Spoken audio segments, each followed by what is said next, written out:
So today I am here to give you some recommendations of what to watch during this crazy time. I watch so many of these kinds of videos. I love watching people's recommendations, even if it's stuff that I've seen. I just love hearing people talk about films and TV shows, giving me their kind of side of the story. I love it, and it helps you to find new things to watch. Obviously, this whole quarantine time is the perfect time to start binging series that you've wanted to watch for a while, series that might be a bit longer and harder to get through. So I am here to give you some of those, and I've tried to come up with some films and TV shows that not many people talk about. They're definitely not that obscure, but they're not kind of the main ones that people talk about all the time. I wanted to give you something a little bit different.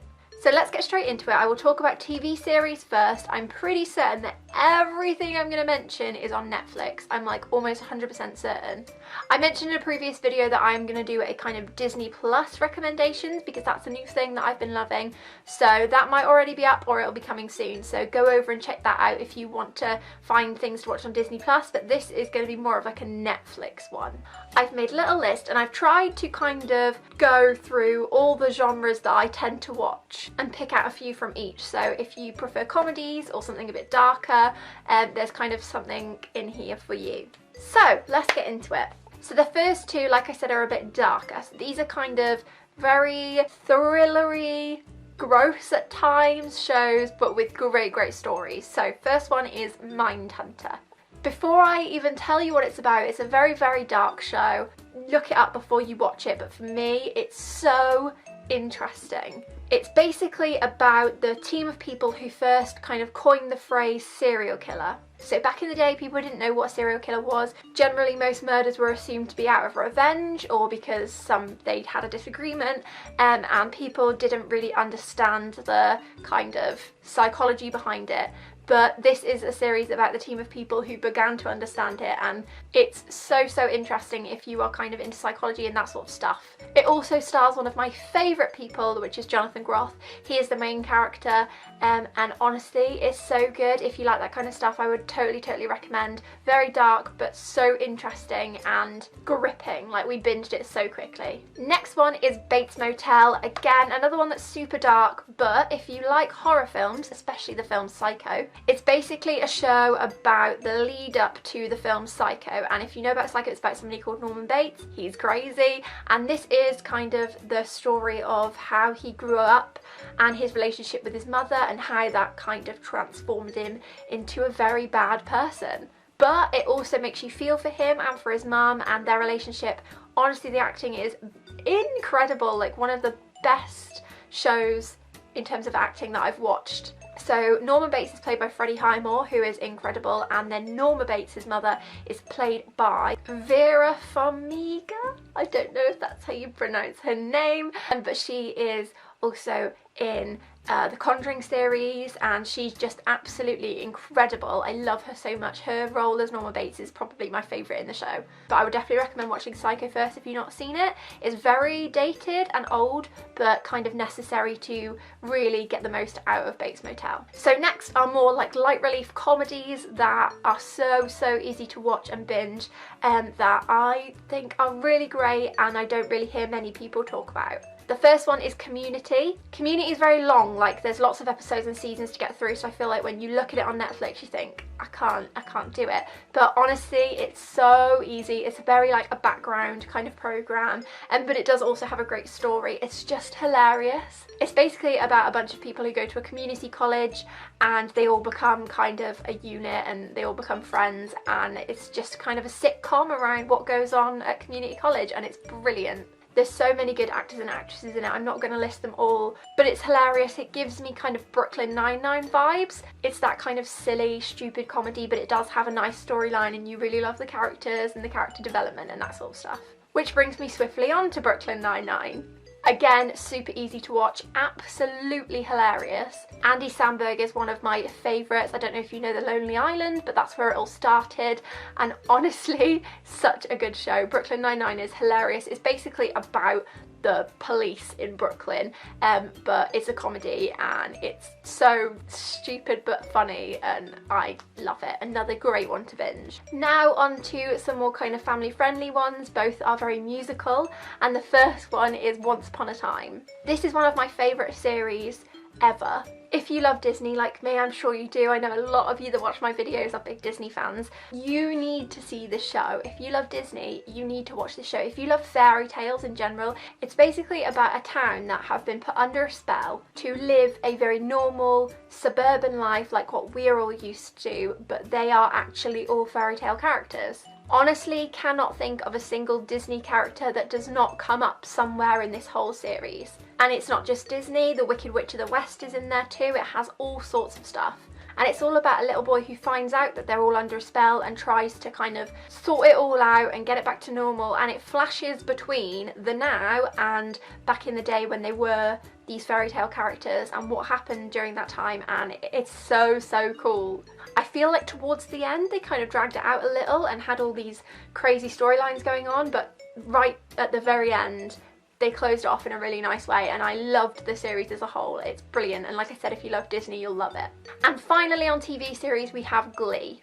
I know this one is kind of a bit more popular, but it is on Netflix, and I know so many people that would love it that haven't seen it, so I just really want to recommend that you go watch it while you can, because it is long, there's a lot to get through, but it's so worth it. Especially if you love music, because they do some amazing covers of some great songs, and if you follow the storyline and you watch it through properly, you really become attached to the characters and everything that's happening, and when some of the old characters come back towards the end, it's very emotional, and I just love it.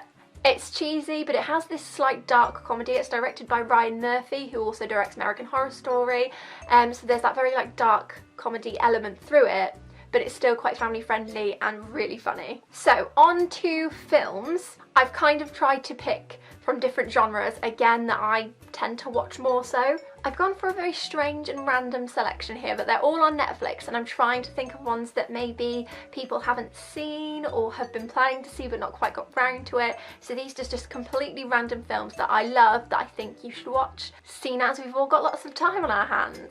So first on my list is The Terminal. I'd heard about this film for a long time, but I didn't watch it until recently. I adore Tom Hanks, and this film stars Tom Hanks. And I can't believe I put off watching it for so long, because it's gorgeous. It's one of my favourite Tom Hanks films.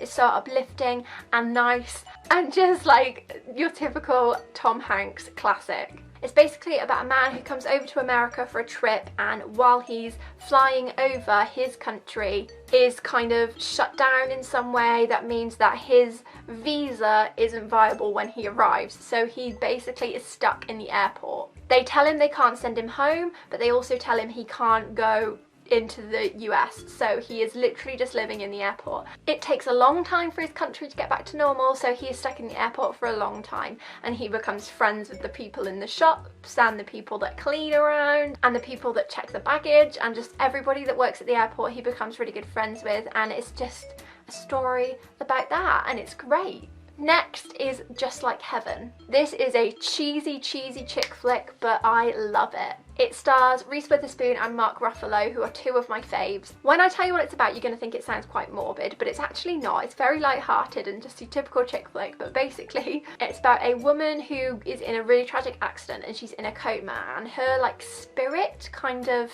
still lives, and she befriends Mark Ruffalo, and they kind of obviously have like a romance, and he helps her to, you know, deal with everything that's going on after the accident and that sort of stuff. It sounds really sad and it can be emotional, but it's really good, funny, cute rom-com. Next is Lady Bird. This is one that came out quite recently. It stars Saoirse Ronan.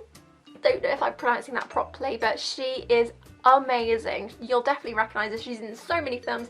First thing I ever watched her in was The Lovely Bones, which I also love, another one I'd recommend. But Lady Bird is basically about her when she is growing up and her relationship with her mum, and that's basically it, like the drama that ensues when growing up and how that can affect your family. And it's very relatable and funny, but sweet, and just a nice little story that I would recommend watching. It's really hard hitting and written so beautifully and shot so beautifully. It's a gorgeous film. Next film, we're delving a little bit darker here, is Girl Interrupted. Another classic, but it does have quite dark subject matter. It's about a load of girls in a kind of mental health facility, they're all struggling in some way or another, and Winona Ryder is kind of the main character who comes in and gets to know them all, and it's just a really good film. We've got Angelina Jolie, we've got Brittany Murphy, and Winona Ryder as the main cast. You just can't really go wrong. They are three absolute queens. Next on my list is Stuck in Love. This one is one of my favourite films ever. It's very cheesy and very romancy. I mean, it's got a little bit of comedy in there, but it's more of a romance. It's basically about a family, a dad, a daughter and a son, and all of their different relationships. The son is Nat Wolff, who is literally one of my favourite people, and it's just all about how the three of them are dealing with their relationships and love and how it affects them and how it affects the family, and it's just a bit of a romance film, and I'm a bit of a sucker for that. Next is a hilarious film. It's absolutely brilliant, and it is The Other Woman. It's basically about a man who is dating multiple women who all get to know each other and kind of get their revenge, and it's absolutely hysterical, and the cast are incredible. Cameron Diaz, Leslie Mann, it's brilliant. I would just recommend watching it. Very light-hearted, another just brilliant chick flick. And my final film recommendation is American Beauty. This is another very deep, sort of angsty, arty film. I love a film like this, and it's basically a girl who meets a very angsty, arty boy and falls in love with him, and that's kind of the story. But there's this very dark situation with her dad and stuff as well. It's not easy watching in the slightest, but it's really beautifully filmed. Like, oh my gosh, beautifully shot film, but has some dark elements, but I would totally recommend it. Great watch, a bit of a classic. So they are all of my recommendations of things to watch during this social distancing time. Super random collection, I know, but I wanted to go for some things you might not have heard of, or you might have been meaning to watch and not quite got round to it. Let me know if you have seen these films or you're going to watch any of them. I'd love to know what you think. Leave some more recommendations in the comments, that would be brilliant. Give this video a thumbs up if you enjoyed, subscribe down below if you are new, and I will be back very soon with another video. Bye!